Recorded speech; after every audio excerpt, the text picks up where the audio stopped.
nagkupos ka siya. Nakara sa akin.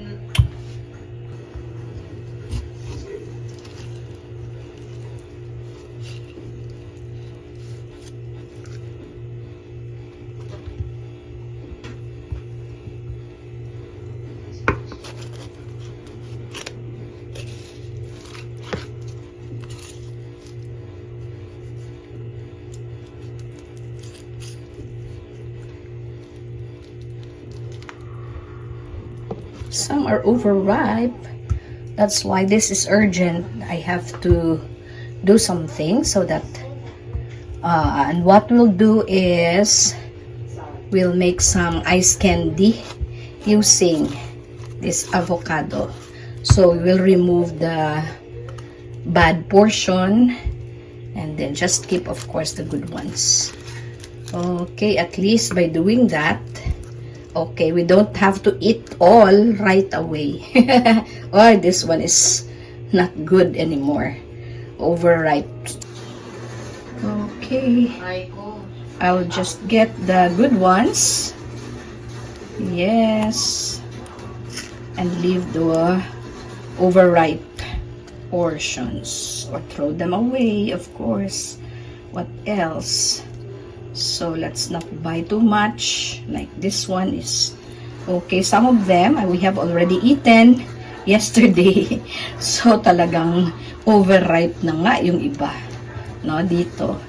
So that's why we're not going to use them. So we can use them for the hair. Okay. As our conditioner. Full of vitamin E and A. You see? Grabe yung avocado. Pero don't eat too much. So anything that is too much, of course, is not good. Always, everything in moderation. That's the rule, right? So for this, we don't need actually an osterizer. Okay. Besides, all my things were left in the province, in the old house. So I don't have all the cooking utensils anymore. So why? Because when you transfer to a condo, you have to live simple and to the minimum. To the minimum, the bare necessities of life, so to speak.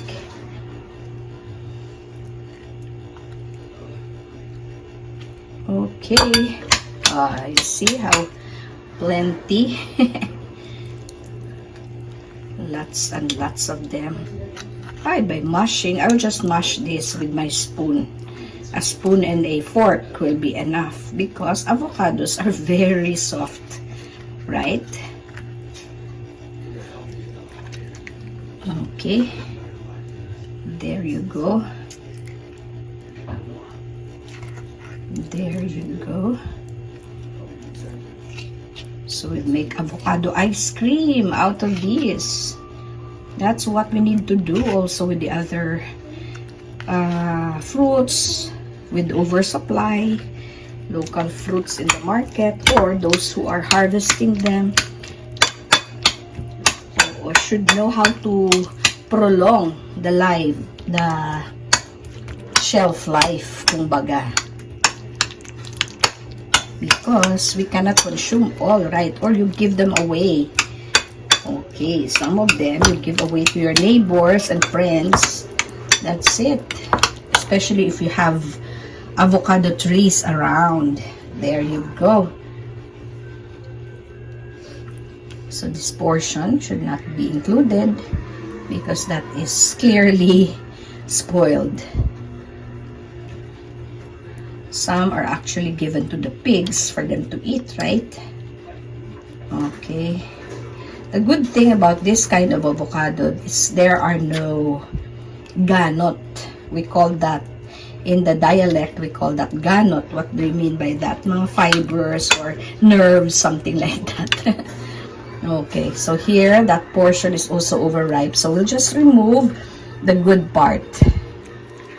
Okay, just like in life. Make use of the good side of life and just leave what is bad. Leave them aside. Sometimes we can't ignore. We have really to do something. So this is what I'm doing right now. I'm doing something so that, okay, less spoilage, so to speak. With that being said, so I need to work on this avocado ice cream. Homemade, right? Sige, so mash this. This one here is really overripe, so we will not include this anymore. There you go. Just mash it. You don't need an osterizer to do this. Oh, look at that, how mushy that is already. Look at that. It's so mushy, so soft. All you need to do is put your condensed milk. You can eat them or you can make your ice candy or avocado ice cream for that matter. Disclaimer lang, this is not sponsored. It's not sponsored at all. There you go. You can add later on if you wish a sweeter consistency, a sweeter mixture. I don't want to add water anymore. Ready to eat na lang. So just let it stay like that.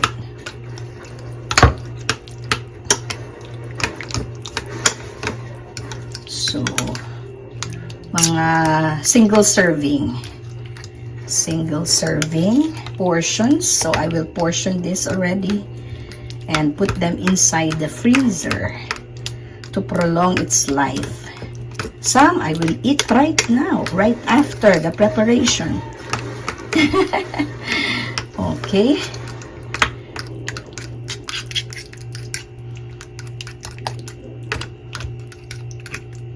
There you go. It's almost ready.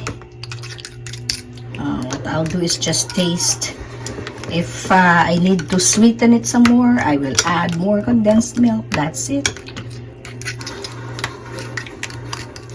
And these are my containers. You can also use the reusable ones. Okay, since this is all I have in the house, so I will use this. I used to have some rubberized something, but I don't have them anymore. So I'm going to use this. So I'll show you a sample. There you go. And then fill this up with our mixture.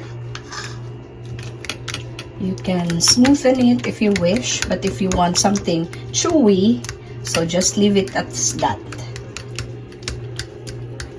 Okay, chewy and not so mashed. I will taste it if it's good.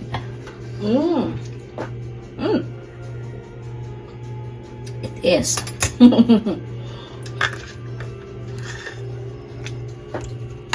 So let's fill this up.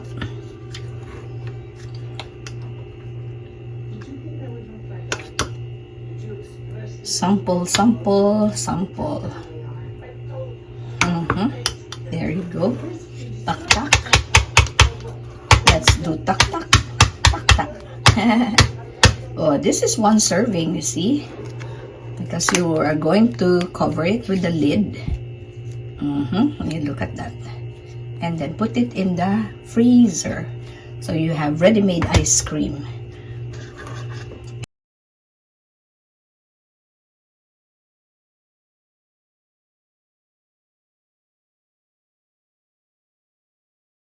Okay, another option is to make use of plastic like this. Smaller ones if you have. but I have only this sandwich bags, so I'm going to put some inside. Okay.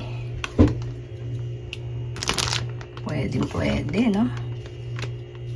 Ice candy nga dapat smaller. Actually, this one can be made, can be used as flavoring for future ice candy. The rest I will eat. Okay, there you go. Or you can also make this one, ice cubes, avocado ice cubes. There you go. Sample.